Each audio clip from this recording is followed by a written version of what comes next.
Uggs, wake up! Our recording has started. Hello, everyone, and welcome to Weekly Digest 44. As you can understand, we're all tired right now, but we're here to spread the positivity. So, in this digest, we have lots of interesting stuff lined up just for you. We start off with learning about more how scientists are converting plastic waste into vanilla flavoring. Yeah, I know, vanilla flavoring. More about a living fossil, a $2 billion donation, positive news, and much more.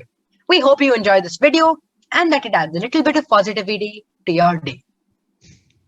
For more upliftingly positive news, visit our website www.thepaperlesspress.net. Also, to stay up to date with everything we release, follow us on Instagram at the Paperless Press or on Facebook at facebook.com/The Paperless Press. This way, you will never miss anything we upload. So, without any further ado, let's fill ourselves with positivity and go to the happiness quotient. Yay! Hello and welcome to the Happiness Quotient. Today, we will delve into all the positive news that has happened this week. Firstly, we have more Everest news. I know, weeks and weeks in a row, Everest news. This is really, really great. 26-year-old Mr. Mehfooz Ilahi Haja, a resident of Jammu and Kashmir and a civilian instructor at the Jawahar Institute of Mountaineering and Winter Sports in Pahalgam, has managed to scale Everest. He hopes to inspire people in his state to take up adventure sports as a way of recreation and helping themselves. This is great and inspiring. As more and more people scale Everest, it reminds us that no challenge is too big for humanity. Wow, Abhi, this just goes to show that the more work you put in, the greater heights you achieve. Get it? Anyway, Miss Mackenzie Scott, one of the richest women in the world, and her husband, Dan Jewett, recently donated $2.74 billion to charity. They chose organizations that focus on arts and combating racial discrimination. In 2019, she joined the Giving Pledge, a campaign created by Bill and Melinda Gates and Warren Buffett to encourage the super rich to donate a majority of their wealth to philanthropic causes. In a time that has been highlighted by the pandemic and loss, such initiatives are heartening to hear. Yes, they are. And that's amazing. The Paperless Press signs the pledge to always spread positivity. I don't know if that adds up to $1 billion, but that's my 2 cents or my 2 billion cents. You decide. This is a news item about hope and care for animals. Last November, a 2-month-old tiger cub was found by forest guards in the Periyar Reserve. They named her Mangala, but the poor cub's hind legs were paralyzed and she could not even see properly. 3 doctors, 3 forest officials, and a physiotherapist worked very hard, and now she can walk and run. And now they are teaching her lessons to hunt and survive in the wild. Wow! Such stories always bring a warmth to my heart that can only be replicated by a nice warm glass of chocolate milk. Also, seeing humanity and animals work hand in hand really brings hope for our future, where we may use our technology to help animals instead of our technological advancements harming them. More interesting news about the world being helped. Researchers from the University of Edinburgh have found a way to convert plastic to vanilla. Yes, plastic, the kind that's found in bottles, to vanilla, one of the most exotic and delicious flavorings to ever be grown on the earth. They use engineered E. coli bacteria to convert the polyethylene tet, tet, sorry, this is a mouthful, the polyethylene phthalate in plastic into vanillin, and the main component that is extracted from vanilla. What great ways to change something that has now been associated with demonic and world ending capacities to something so delicious and something that everyone loves. Well, Abs, that sounds great. But personally, me and Grogu over here would have to differ. Because I prefer chocolate and I'm hoping they can convert plastic into chocolate soon. I mean, it's a great thing that they've done it, but plastic versus vanilla? Anyone? Anyone?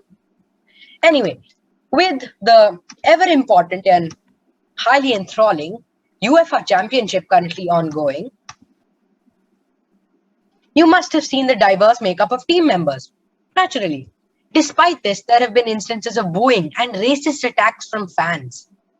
Using the popularity of the game to send a positive message about diversity and avoiding racist sentiments during matches and otherwise, a new campaign has been launched. This has been launched by by London's Migration Museum.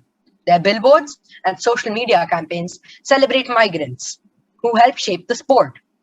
They also highlight how different competing teams would look if migration had not sent them some of their best players.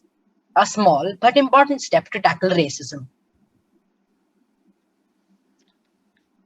Wow, such such movements and protests really bring to heart how humans will fight for equality. And while we may not be perfect, humans are united, and that is when they are at their best and most powerful. Now, Like to science, learn more about how technology, and humans at their archaeology best, we have shall move on advanced to in the Did You fields Know like section. Welcome to the Did You Know section. Here we will talk about a variety of topics to update you on the latest happenings around the world. Today, we cannot fathom a world without the internet. Am I right? This video is on the internet. Answers to questions are on the internet. Crowdfunding campaigns are on the internet. Everything is on the internet. For many of us, a world without the internet would become the dark ages once more. Guess what? Tim Berners-Lee, the creator of the World Wide Web, is auctioning off his invention's source code as an NFT, a non-fungible token, which is a unit of data stored on blockchains. This groundbreaking code has been in the public domain for a long time, but this is the first time Mr. Berners-Lee has authorized the sale of a single edition of his original timestamped files himself. To give you a brief idea of what this comprises of, this is over 9,500 lines of code and contain the basics of languages and protocols that make the internet. Hypertext Transfer Protocol (HTTP), Hypertext Markup Language (HTML), and Universal Document Identified (URI). Well, by buying the line of code, the lucky person who buys it would literally own a piece of history. And pretty soon, non-fungible tokens (NFTs) will be so hard to find that they'll have to be called non-findable tokens. That is a bad joke. Now we keep talking about space and astronauts, and we have more space for you news for you today. China has launched 3 astronauts into orbit to start occupying their country's new space station. These 3 men will now spend 3 months on board the Tianhe module, which is located 380 kilometers above Earth. In a series of firsts, this will be China's longest crewed manned space mission to date, and the first in nearly 5 years. And it looks like the space race has just heated up once again. wow, living in space for that long, it must be an experience that is out of this world. Uh, Too much. Okay, never mind. Did you know about the coelacanth? It's a weird name. A living fossil fish. Well, this fish was earlier thought to have become extinct along with the dinosaurs 66 million years ago, but it was found alive unexpectedly in 1938. Hence the title living fossil Whoa! fish. Yeah, it's amazing. Now the fish has sprung another surprise. Scientists have discovered that these large and nocturnal deep sea creatures actually have a lifespan about 5 times longer than previously believed, roughly an entire century, 100 years. and that females carry the young for 5 years, the longest known gestation period of any animal. Nature is full of surprises. Wow, these fish that you just described are amazing. And it's so cool. If they could come onto land, they would literally be the walking dead. Um, Sorry. Anyways, a book titled Tsunami, written by geologist James Goff and oceanographer Walter Dudley, is using eyewitness accounts from nearly 400 survivors of deadly tsunamis to learn more about these disasters, including examining the geologic records that to shed light on prehistoric tsunamis. We hope that this can help prevent future disasters while also uncovering the mysteries of our past. That brings us to the wrap of the Did You Know session.